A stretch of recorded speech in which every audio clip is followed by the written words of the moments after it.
Okay, so let's get going in 3, 2, 1, go. Alright, so this is the last game. You're our guest. Why don't you go for the intro this time? Alright, so spawning here at the 2 o'clock position as the blue Terran is going to be Virus from STartale. I was about to say gaming, but it's just STartale.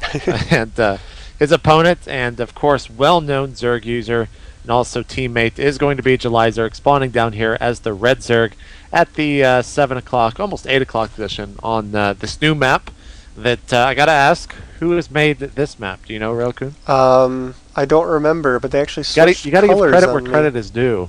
And I'm just gonna go with my standby and say it's my boy Prodigy who made this map. Yeah. And the chat will tell me tell me who I was, or if I was wrong or if I was right. Yeah, I got a little bit distracted because they switched colors on me, so I had to fix that and actually forgot to switch the overlay. So you can actually see the map again. I'm sorry, guys. It's getting late. I'm flaking out. But you can actually get a look at the map. You can see this tells me that Virus has played this map because of the fact that is so weird to see that he's actually walling that off with the supply depot. This supply depot, I believe he placed this correctly, that just completely walls this entrance. And that small, narrow entrance is the shortest walking path. So now that he's got that taken care of, he has a barracks down here at the bigger entrance, but that's going to take some effort to wall off. July Zerg, is he going to go pool? Is he going to go hatch? I mean, he just went pool first on the macro map, but he is going to go for the hatchery on the really small two-player map. So I really just don't know what to expect here from July Zerg. Virus is probably a little bit confused as well. And honestly, when a player is that unpredictable, it just makes them a little bit more scary because you're just a little bit uncomfortable when you're fighting them. Yeah, I very curious to see, as most maps they usually have the possibility of a 3 barracks wall off, but looking at this map, I do not believe if that's possible. It is going to take possibly a depot in between all of that. So very interesting to see how these players are going to adapt to this. July Zerg has taken his gas and spawning pulp about halfway complete. There's an Overlord coming out, and that Overlord is most assuredly going to die. Yeah, this is going to be very, very bad, especially with a 2-Rex opener. Yeah, that is. This is really dangerous for July because he's got a 2-Rax opener on a very small map against a hatch first build.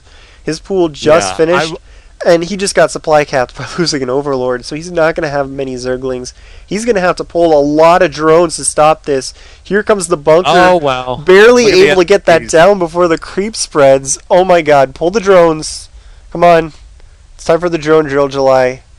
If you don't hold this, and we got a full bit-by-bit prime going on by Virus. So, oh my god, he hasn't seen the SCVs coming. When he sees that train of SCVs, oh, he forced a cancel on the bunker. That's going to help quite a lot.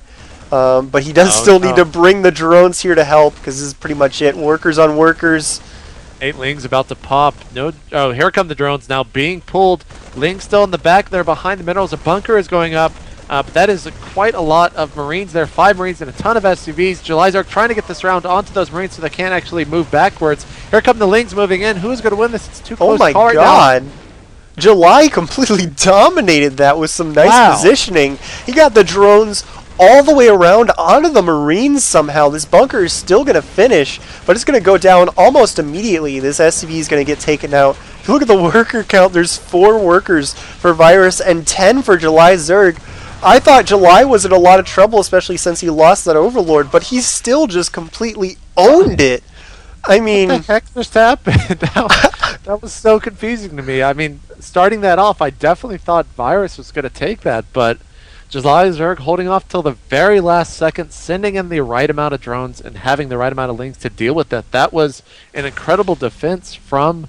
now everyone kind of knows why he's Code S and Virus is... still, I think I might have said August, but Virus is still Code A, as that was an incredible, incredible defense from July Zerg. Yeah, and I'm pulling a day 9. I just have to see that again, because that was so completely ridiculous.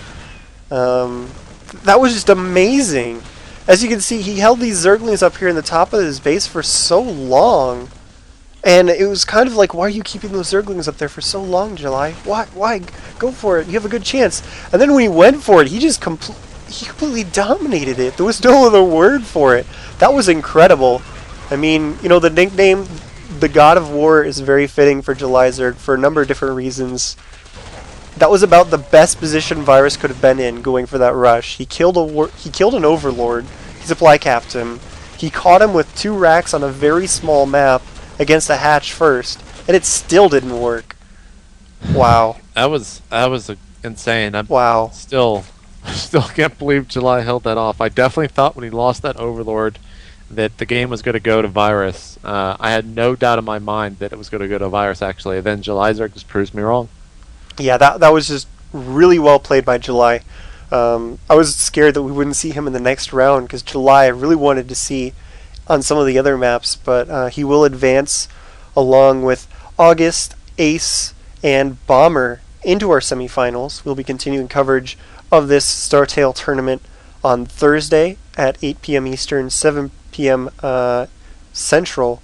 JP cannot quite make it on that day, so we will have Torch with us, which will be fun. And then on Sunday, when we do the finals, JP will be returning to bring us the finals for the best of 7 match between these players. Possibility, the 7th map is the Matchpoint remake, which of course every single player on that team is going to be familiar with. So if it does go to a 7th game in the finals, it's going to be really exciting to see how they play that map. But thanks everybody for tuning in. Once again, this is Railcoon and JP. Big thank you to the sponsors, Bank Monitors and Zowie Gear. They're the sponsors of the StarTale team, and allowing us to throw this tournament was really awesome.